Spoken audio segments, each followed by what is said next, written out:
brakes. Leclerc has that inside line. Perez goes off the track. Comes the chicane. Off goes Leclerc. Through goes Hamilton.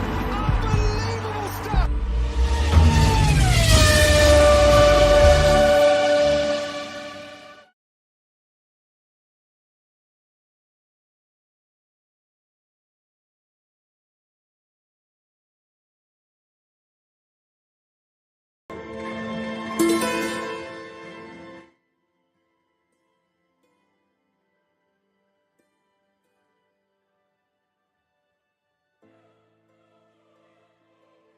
Back. This is Solo P1. Welcome to the British Grand Prix qualifying review. And finally, we've got it. 3 British drivers on the front three of the British Grand Prix. Never been happened before. History being made. I said before the qualifying, I don't care who it is. I don't care if it's George Russell first, Orlando, or Lewis. It doesn't matter as long as we get 3 Brits. I want 3 Brits on the podium, but 3 Brits after qualifying is absolutely amazing. So it's going to be a good race tomorrow. Hopefully it's clean in the first corner. Hopefully nobody crashes into each other. Let's just have a good, exciting race, but no dirtiness, especially from the obvious, which I won't mention at this point. But 3 Brits on the podium: George Russell, Lewis Hamilton second, Lando Norris third. This is history in the making, and especially if they get the win tomorrow as well. So qualifying session was quite, mixed between the weather. It was raining and sunny. Perez went into the gravel. As soon as it started, Perez went straight into the gravel. Tried to get back out. He couldn't. There's so much gravel. So the only thing with gravel, once you go into the gravel, most likely you're not going to come out because all what the car does is wheel spin into the gravel. So the car can't really get out. See, in the old days when they had pure grass, if you didn't hit the barrier, you could probably get out. But because of the gravel, it's like quicksand. Once the car goes into the gravel, there's no way it's coming out. Perez was saying on the road, "Oh, is it possible someone could push me out?" But as soon as someone does that, that's it. He can't join the race. As soon as you get outside help, these are the rules of Formula One. As soon as you crash, or if you go off the track, if you get outside help, that's it. You're finished. Or if someone helps you, like if you get out the car, it's over as well. So Perez was out in Q1. Not really good for Red Bull. Red Bull is like, the losing points in the constructors. The winning in the drivers like Max Verstappen, but the constructors, the hemorrhaging points to McLaren. So we'll see how it goes from there. So Max, I think it was Q1 it was. Max damaged his car. Straight after Perez was out the race, declared out the race, Max went into stall, cups, and then he kind of lost a bit of steering, a bit oversteer, and he kind of damaged his car. He's underneath his under tray, so he was losing speed after that. So we knew at this point when Max Verstappen damaged his front of his wing or underneath his car, we knew he was not going to get pole at this point. It would have took a miracle for him to get pole because he was losing downforce, and this track is all about downforce. If you're losing downforce on this track, it's a no-no. So Max Verstappen was basically, I think he just barely made it into Q2, but he did anyway. So Norris, Lewis Hamilton in Q1, he was at the top. Second was George Russell. So we knew at these points at the end of Q1 that Mercedes was showing promise.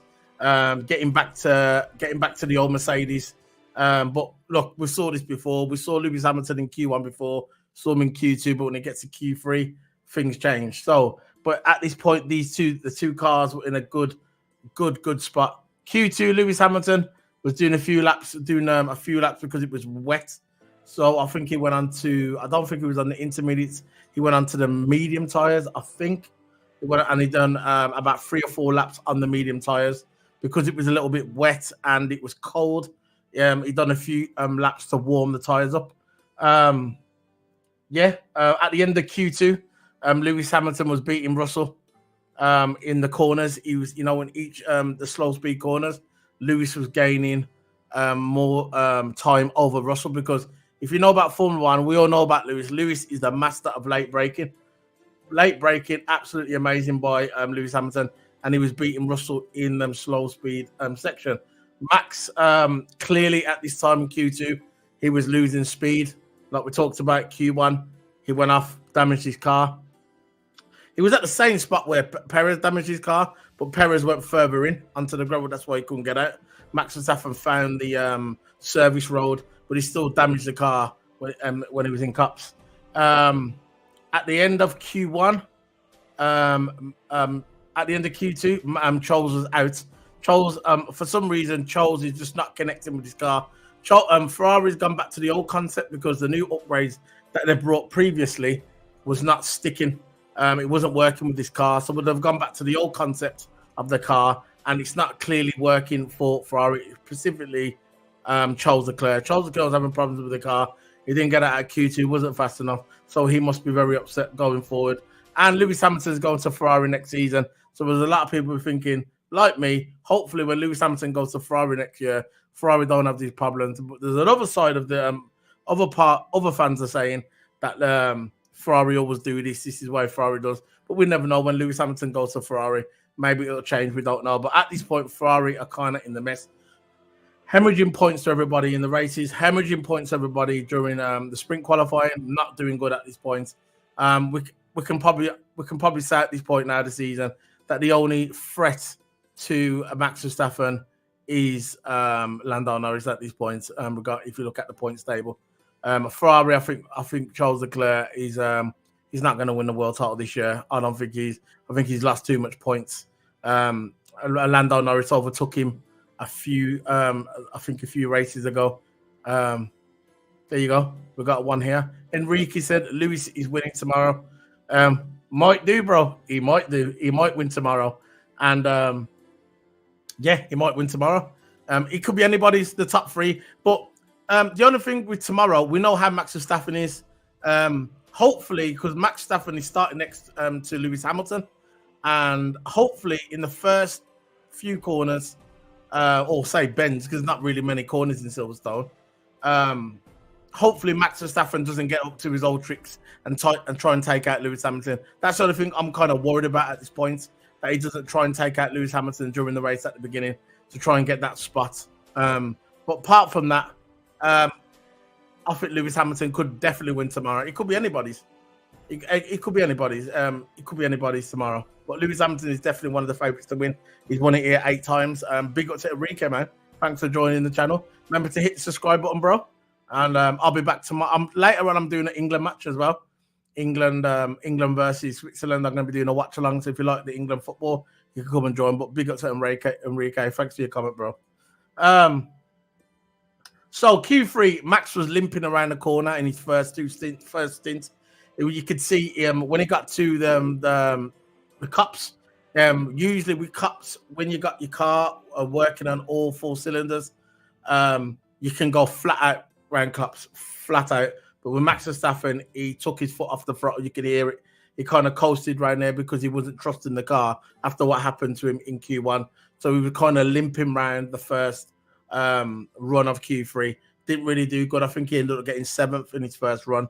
But Russell, Hamilton, and Norris stepped up at this point. So you knew it was a possibility that they were going to have 3 Brits on the podium, and that's what everybody wanted. Not everybody, but mostly. If you're watching Formula One and you're a British fan of Formula One, this is what you want. You want to see 3 Brits on the final. The last time we saw 3 Brits on the podium was at Silverstone was never. It was the first time. But I think the last time we saw 3 Brits on the podium was in South Africa, and I think it was in the 70s, where Damon Hill's dad, Brabham, no, what's his name? Jackie Stewart and someone else. 3 drivers. That's the last time we had 3 British drivers on the podium. That was in South Africa in the 70s. Or I think it was Hunt, actually. But the last time we saw 3 Brits on the podium at Silverstone, it's never happened before. So today they made history, man. Absolutely amazing. Yeah, we'll do the final. We'll do the final finishing, the standards, how it finished. The final lineup before I head off because I've got to go and do the football. This is the final. Here we go. There you go. So this is how it finished. Yeah, this is how it finished. So Russell got the podium. I mean, got the P1. Lewis Hamilton second, third, Norris fourth, Max Verstappen fifth, Oscar Piastri, and sixth, Nico Hülkenberg, Carlos Sainz seventh, eighth, Stroll, ninth, Albon, 10th, Alonso, 11th, Leclerc, 12th, Sargent, Sonoda, and then one Joe, then Daniel Ricciardo, then Valtteri Bottas, then Magnussen, Ocon, Perez, and Pierre Gasly. Talking about Sargent, before we go, I think there was some rumors going around. I think Allison was during the engineers' press conference. He was saying that they could replace Sargent in a couple of races.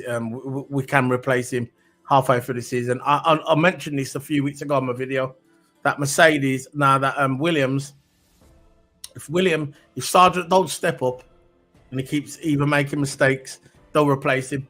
Because I know they're going to replace him next season. They want other drivers to come in and fill that Williams spot. James, I think he come out and he said that he's going to replace him if he doesn't pick up. And that's just the way it is, man. Maybe they should replace him with... See, people are saying Sainz. I think Sainz should go to Mercedes. I think that Williams spot, that Williams position, I think that it should be filled by Mick Schumacher. They've still got the links with Mercedes. They're using the Mercedes power units. He's a junior driver, a Mercedes junior driver, Mick Schumacher, and I think Mick Schumacher should be put into the Williams seat and give him another shot at Formula One. If he fails this time, he fails. But I just think if you bring him back this time, I think he'll be more hungry, and I think he'll learn his. But personally, I don't think it was Mick Schumacher's fault. The reason why he got ejected from Haas, I think it was down to Gunther Steiner. Gunther Steiner wanted his mate back in there. He wanted Kevin Magnussen. He wanted the old gang back. And he was a rookie. He said that the reason why he got rid of him because he crashed the car. Please, someone tell me how many times did Roman Grosjean crash that Haas car? That's all I need to know. So I'm going to head off now, guys. Remember to smack that like button. We'll be doing the race watch along and we're doing the England match as well. So remember, guys, smash that like button. See you later, guys. Thanks for joining. Big up to Enrique. Thanks for joining the stream. Man City fan as well. I'm a Liverpool fan. But big up to everybody. See you later, guys. Bye.